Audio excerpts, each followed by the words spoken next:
रुख करते हैं उत्तर प्रदेश की खबरों का। उत्तर प्रदेश में सरकारी स्कूलों को बंद करने के फैसले पर योगी सरकार ने आंशिक बदलाव किया है। आम आदमी पार्टी के सांसद संजय सिंह ने इसे आंशिक जीत बताया, लेकिन कहा कि लड़ाई अभी जारी है। आम आदमी पार्टी ने 2 अगस्त को लखनऊ में स्कूल बचाओ आंदोलन का ऐलान किया है। संजय सिंह ने कहा कि सरकारी स्कूलों में बच्चों की संख्या कम होने के कारण सरकार की कमजोर शिक्षा नीति और इच्छा शक्ति की कमी है। उन्होंने मांग की कि नए सरकारी स्कूल खोले जाएं और स्कूलों में सुविधाएं बढ़ाई जाएं। सुनिए। जैसे आम आदमी पार्टी उत्तर प्रदेश में बच्चों का स्कूल बचाने के लिए आंदोलन कर रही थी। हमारा आंदोलन, हमारा संघर्ष इस बात के लिए था कि उत्तर प्रदेश के नौनिहालों के स्कूल बंद न किए जाए। उनके स्कूलों में जो सुविधाएं बदहाली पर पहुंच गई हैं उनको दुरुस्त किया जाए। मिड डे मील नहीं दिया जाता, उनको स्कूलों के अंदर टॉयलेट का इंतजाम नहीं है, बिजली का इंतजाम नहीं है, बैठने का इंतजाम नहीं है, स्कूल दुर्दशाग्रस्त है।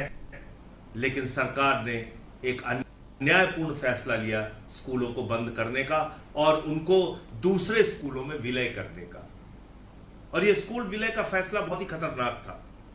मैं कई गांवों में गया, मैंने पदयात्रा की बच्चों के साथ, उनके अभिभावकों के साथ। 2.5 किलोमीटर दूर, 3 किलोमीटर दूर बच्चों के स्कूल कर दिए गए थे। रास्ते में जंगल भी पड़ता था। कई जगहों पे तो हमें दिखा कि बंदर और जानवर भी हैं जिन रास्तों से उन छोटे छोटे बच्चों को होकर गुजरना है। और मैंने सुप्रीम कोर्ट में भी याचिका दाखिल की, सुप्रीम कोर्ट में गुहार लगाई कि इन बच्चों का स्कूल बंद न किया जाए। मैंने संसद के अंदर भी 267 का नोटिस दिया कि बच्चों का स्कूल बंद न किया जाए। सड़क पे आम आदमी पार्टी का एक एक कार्यकर्ता उत्तर प्रदेश में इस लड़ाई में शामिल हुआ और सबकी ओर से, गांव वालों की ओर से, उनके बच्चों के अभिभावकों की ओर से एक ही आवाज उठ रही थी, स्कूल को बंद। वहीं करणी सेना के राष्ट्रीय उपाध्यक्ष योगेंद्र सिंह राणा के खिलाफ मुरादाबाद में धोखाधड़ी का मामला दर्ज हुआ है। पीड़ित सुमित कुमार ने आरोप लगाया कि राणा ने 2014 में प्रॉपर्टी में निवेश के नाम पर 9 लाख रुपए लिए, लेकिन ना तो हिस्सेदारी दी और ना ही रकम लौटाई। सुमित ने यह भी कहा कि राणा ने उन्हें रिवॉल्वर दिखाकर गोली मारने की धमकी भी दी। हालांकि पुलिस ने मामला दर्ज कर जांच शुरू कर दी है। राणा के खिलाफ ये 1 सप्ताह में दूसरी FIR है। जो है बोले लगाने हैं, आप मुझे दे दो, मैं इतने टाइम में वापसी कर दूंगा। अच्छा, इसका घर और मेरा घर ठीक बराबर है, 2 घर छोड़ के इसका घर था। इसका आना जाना, उठना बैठना मेरे साथ था बहुत सही तरीके से। हमने जो है इस आधार पर जो है पैसे दे दिए, लेकिन इसका कुछ टाइम बाद ही जो है ये बोले भाई उस प्रॉपर्टी में लॉस हो रहा है तो मैं थोड़ा पैसा तुम्हें टाइम बढ़ा के दूंगा। तो मैंने सर कोई बात नहीं है, मैं उस टाइम दिल्ली में जॉब कर रहा था, हमने दे दिए। लेकिन जब टाइम बढ़ता रहा, मैंने इससे कहा भी नहीं सब मेरे पैसे दो यार भैया, तो बहुत टाइम हो गया। तो इसने 20,000 दे दिए, कभी 40,000 दे दिए। इस तरीके से जो है 2 लाख रुपए इसने मेरे को दिए। फिर जब ज़्यादा टाइम हो गया तो मैंने बोला, भैया मैंने जो है ज़मीन बेच के आपको पैसे दिए हैं, अपनी दादा लाई ज़मीन बेच के पैसे दिए, तो आप मुझे दो पैसे। उसी ज़मीन मैंने से 9 लाख रुपए दिए। एक मकान मैंने खरीदा था पीतल नगरी में ही। जो है अमेठी के जिला अस्पताल में रेडियोलॉजिस्ट न होने के कारण मरीजों का अल्ट्रासाउंड नहीं हो पा रहा है। इससे नाराज बड़ी संख्या में महिलाओं ने अस्पताल पहुंचकर विरोध प्रदर्शन किया। प्रदर्शनकारी महिलाओं ने CMO अंशुमन सिंह को ज्ञापन सौंपकर जल्द से जल्द रेडियोलॉजिस्ट की नियुक्ति करने की मांग की है। महिलाओं का कहना है कि अल्ट्रासाउंड मशीन होने के बावजूद भी सेवा उपलब्ध नहीं है, जिससे मरीजों को भारी परेशानियों का सामना करना पड़ रहा है। पहले भी इस मुद्दे पर प्रदर्शन के बाद CHC अधीक्षक आलोक तिवारी को 2 दिन के लिए तैनात किया गया था, लेकिन अब वो वापस लौट गए हैं और अल्ट्रासाउंड सेवा फिर से ठप हो गई है। महिला किसान नेत्री रीता सिंह ने कहा कि अमेठी में एक भी रेडियोलॉजिस्ट नहीं है और अल्ट्रासाउंड मशीन बेकार पड़ी है। उन्होंने चेतावनी दी कि जल्द ही रेडियोलॉजिस्ट की नियुक्ति नहीं हुई तो बड़ा आंदोलन किया जाएगा। मामला है सर जी, जनपद अमेठी में एक भी रेडियोलॉजिस्ट नहीं है और डॉक्टर SM फैसल की पोस्टिंग हुई है। हम लोग 1-2 महीने से लगातार प्रयास कर रहे हैं। CMO साहब के पास हम लोग गए थे तो उन्होंने तुरंत ही डॉक्टर आलोक तिवारी को जो प्रेग्नेंट महिलाएं हैं उनके लिए कर दिए। उसके बाद में इनकी पोस्टिंग हो गई, ज्वाइन कर लिए, यहाँ आते ही नहीं है कभी। खाली बृहस्पतिवार को मेडिकल करते हैं, उसके बाद चले जाते हैं। बाकी मरीज इधर से उधर पूरे जिले को घूम रहे हैं। अभी आपने CMO को जो है ज्ञापन दिया, क्या बताया? हमने CMO साहब को ज्ञापन दिया, बता दिया है कि अगर ये यहाँ अल्ट्रासाउंड करने नहीं आएंगे तो हम लोग इनके वहाँ सुल्तानपुर तक पहुँच जाएंगे।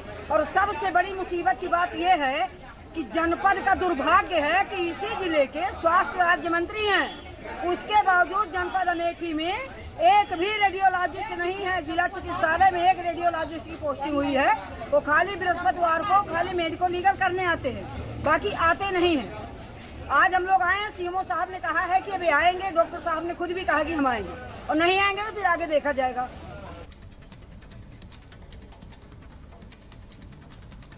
बहराइच के हुजूरपुर में पूर्व विधायक मुकेश श्रीवास्तव ने अपने जन्मदिन पर एक कार्यक्रम का आयोजन किया। इस दौरान उन्होंने नवनियुक्त पदाधिकारियों को मनोनयन पत्र और लोगों को अंगवस्त्र भेंट किए। कार्यक्रम में आगामी विधानसभा चुनाव की रणनीति बनाई गई और कार्यकर्ताओं में जोश भरा गया। मुकेश श्रीवास्तव ने प्रेस वार्ता में बीजेपी पर निशाना साधते हुए कहा कि वर्तमान विधायक के क्षेत्र में नशे की बिक्री हो रही है, जिससे युवा पीढ़ी प्रभावित हो रही है। समाजवादी पार्टी के माननीय राष्ट्रीय अध्यक्ष पूर्व मुख्यमंत्री श्री अखिलेश यादव जी के निर्देश पर प्रदेश अध्यक्ष समाजवादी पार्टी आदरणीय श्यामलाल पाल जी के अनुमोदनोपरांत जिला अध्यक्ष समाजवादी पार्टी आदरणीय रामहर्ष यादव जी, इस विधानसभा बयागपुर के सम्मानित विधानसभा अध्यक्ष आदरणीय राम सुरेश यादव जी और इस विकासखंड हुजूरपुर के सम्मानित ब्लॉक अध्यक्ष आदरणीय सुरेश सिंह जी, इनके प्रबल संस्तुति और इनके अनुमोदनोपरांत आज मनोनयन पत्र वितरण का कार्यक्रम हुजूरपुर चौराहे पर रखा गया।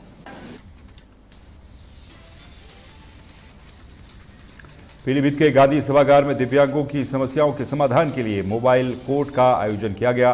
राज्य आयुक्त प्रोफेसर हिमांशु शेखर झा और उपायुक्त शैलेंद्र सोनकर ने 62 दिव्यांगों की शिकायतों की सुनवाई की और त्वरित आदेश जारी किए। दिव्यांगों ने ration card, pension, motorised tricycle और आवास जैसी समस्याएं उठाई। आयुक्त ने मुख्य चिकित्सा अधिकारी को दिव्यांगता प्रतिशत के निर्धारण में मनमानी रोकने के निर्देश भी दिए। साथ ही विकास भवन में दिव्यांगों के लिए अलग कक्ष और रेलिंग लगाने का आदेश भी दिया।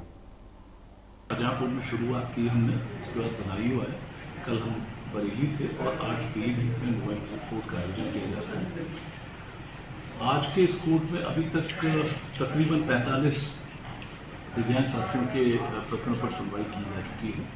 जो मुख्य समस्याएं आ रही हैं उसमें पेंशन की समस्या है कि पेंशन का सत्यापन न होने के कारण उनके खाते में नहीं जा रही है। उसके लिए संबंधित अधिकारी, जिला दिव्यांग सशक्तिकरण अधिकारी को निर्देश दे दिए हैं। राशन कार्ड की समस्या है, जिसके लिए हमने जिला आपूर्ति अधिकारी को मौके पर ही आदेश निर्गत किए हैं। कुछ सर्टिफिकेट्स जो सीएमओ के द्वारा दिव्यांगता प्रमाण पत्र निर्गत किए गए हैं, उनमें कुछ परसेंटेज को लेकर के जो हमारे लोकोमोटिव डिसेबिलिटी से ग्रसित हमारे दिव्यांग हैं,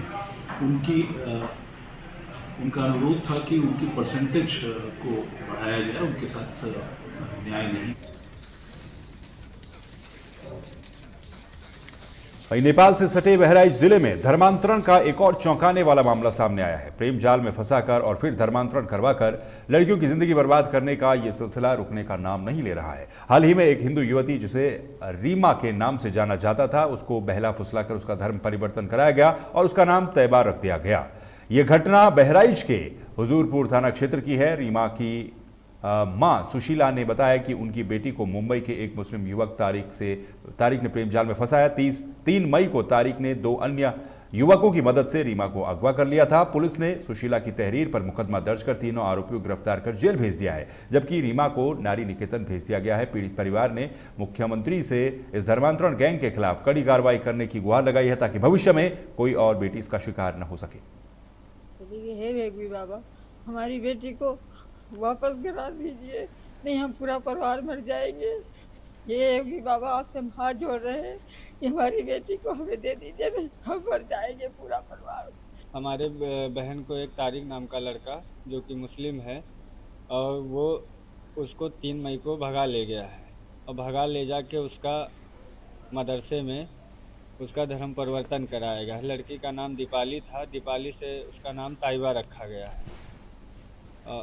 कैसे आपको ये पता है कि उसका धर्म परिवर्तन ही करवाया गया है? हमने अपने विवेचना अधिकारी के पास उसका वीडियो देखा है, जिसमें साफ मौलवी साहब उसका धर्म परिवर्तन कर रहे हैं। जो मौलवी है वो बस्ती का रहने वाला है और उसमें एक लड़का है अनस है, और जो लड़का तारिक ले गया है वो भी है, और लड़की को बुर्का पहनाकर उसका धर्म परिवर्तन किया गया है। उसके बाद ये हो रहा है कि उसके पिता से जब बात की गई और उसके लोगों से बात की गई तो उसने साफ कह दिया कि मुझसे कोई लेना देना नहीं है, मैं बहुत अच्छी जगह बैठा हूँ, आप लोग मेरा कुछ नहीं बिगाड़ सकते हैं, न यूपी गवर्नमेंट मेरा कुछ कर सकती है, मैं महाराष्ट्र में बैठा हूँ, मेरा जो करना हो वो कर लीजिए। और परिवार को ये भी धमकी दी जा रही है कि आप लोग भी मुस्लिम बन जाइए वरना हम लोग तबाह कर देंगे। पूरे गांव में दहशत व्याप्त है, पूरे गांव वाले सब डरे सहमे बैठे हुए हैं। इसलिए गवर्नमेंट से ये आग्रह है, ये निवेदन है कि पीड़ित परिवार को न्याय मिले और उस लड़की का वीडियो क्लिप, उस लड़की का निकाह, उस लड़की का जितना कुछ है वो सब यहाँ थाने में मौजूद है। सरकार से गुजारिश है कि सरकार उसको निकलवाए, दोबारा पुनः इस प्रकरण को लेकर के जांच करे। जांच में निर्दोषों को, वो लोग कहीं न कहीं लैपटॉप गैंग के 1 नहीं 2 3 केस 4 केस इस जिले में हो चुके हैं।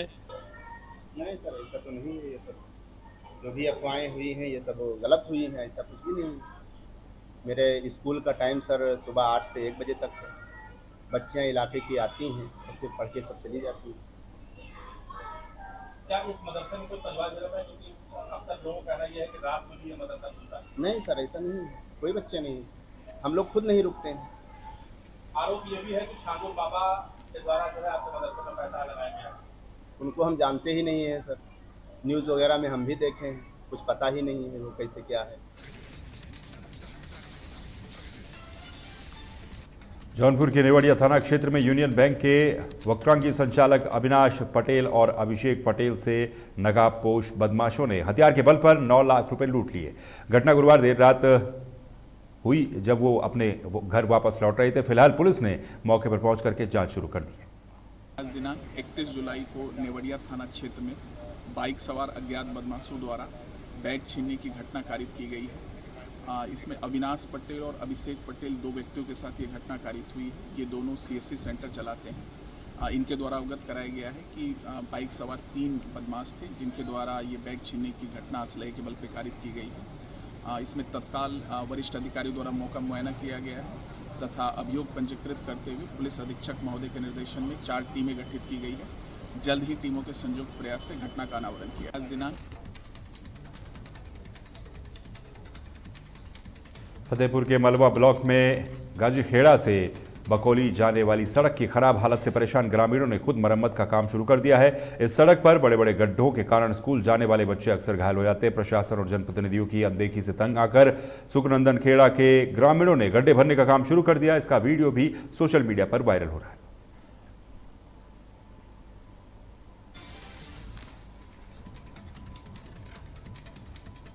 हमीरपुर में यमुना और बेतवा नदियों का जलस्तर तेजी के साथ बढ़ रहा है। यमुना खतरे के निशान से 3 मीटर और बेतवा 2 मीटर ऊपर बह रही है। बाढ़ के पानी से मुख्यालय के आसपास के कई इलाके प्रभावित हुए हैं और दर्जनों कच्चे मकान ढह गए हैं। लोग सामान और मवेशियों के साथ बाढ़ राहत शिविरों में जा रहे हैं। हालांकि जिला प्रशासन और पुलिस डायल 112 की टीमें लगातार लोगों की मदद में जुटी हुई है। घर गिर गए, फसल चली गई, जानवर को लगी, कुछ ऐसा जा रहा है। अच्छा, कोई प्रशासन द्वारा मदद की गई आपकी? कोई नहीं किया। कुछ ऐसा जा रहे हैं, बाढ़ आ गई है सर जी। वहीं जाके गोरू बांधेंगे, वहीं रहेंगे लड़के बच्चे लेकर सब। प्रशासन द्वारा कोई मदद की गई आपकी? अभी तो कोई नहीं, कुछ नहीं की गई जी। घर मकान आपका कहाँ पे है? लखनऊ में उत्तर प्रदेश राज्य औद्यानिकी निर्यात प्रोत्साहन बोर्ड की पहली बैठक और निर्यात प्रोत्साहन कार्यशाला आयोजित की गई। उद्यान निदेशालय के सभागार में हुई इस बैठक में कृषि, विदेश व्यापार और निर्यात राज्य मंत्री दिनेश प्रताप सिंह मुख्य अतिथि के रूप में पहुंचे। निर्यातकों, FPO, CISH, मंडी परिषद और APD के प्रतिनिधियों ने हिस्सा लिया इस बैठक में। इसका उद्देश्य प्रदेश में औद्योगिक फसलों के निर्यात को बढ़ावा देना रहा। हमारा उद्यान विभाग भी कुछ अच्छा करने का प्रयास कर रहा है।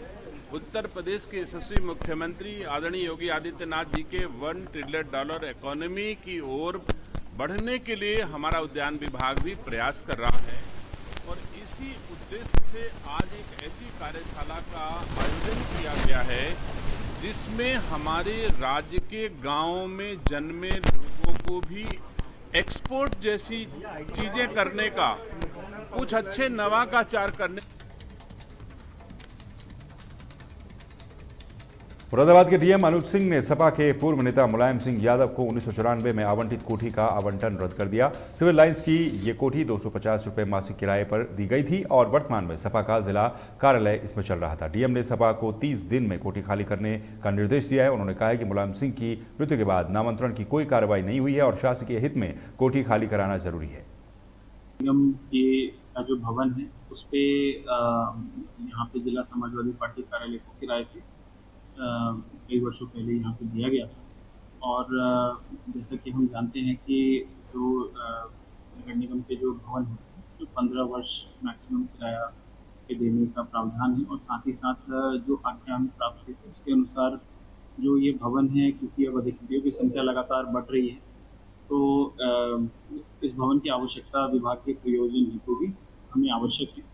तो इसीलिए एक नोटिस जारी किया गया है जिसमें आग्रह किया गया है कि कहीं और की व्यवस्था करते हुए 1 माह के भीतर इस भवन को खाली करें। अगर क्योंकि ये पूरा जो नोटिस है वो वर्तमान की जो आवश्यकता है उसको देखते हुए ये जारी की गई है और अगर आगे हम देखते हैं अगर हमें किसी प्रकार की कोई आवश्यकता होती है तो उसको फिर आगे की कार्रवाई जो भी विधि अनुरूप होगा वो किया जाएगा।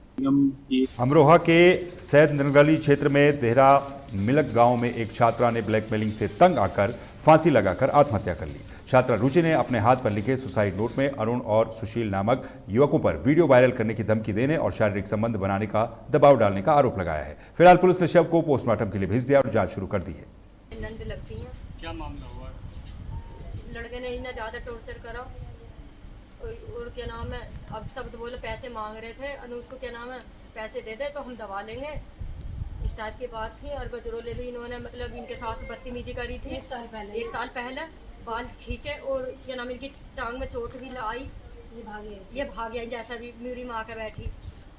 इन दोनों ने लड़की को टॉर्चर करा। अरुण ने टॉर्चर करता था 1 साल से, कहता था मेरे से संबंध बनाओ, मेरे से बात करो। उसने मना कर दिया। उसने बोला नहीं तो मैं तेरी वीडियो वायरल कर दूंगा, क्योंकि ये पैसे के लिए इसे टॉर्चर कर रहा था। नंद लगती।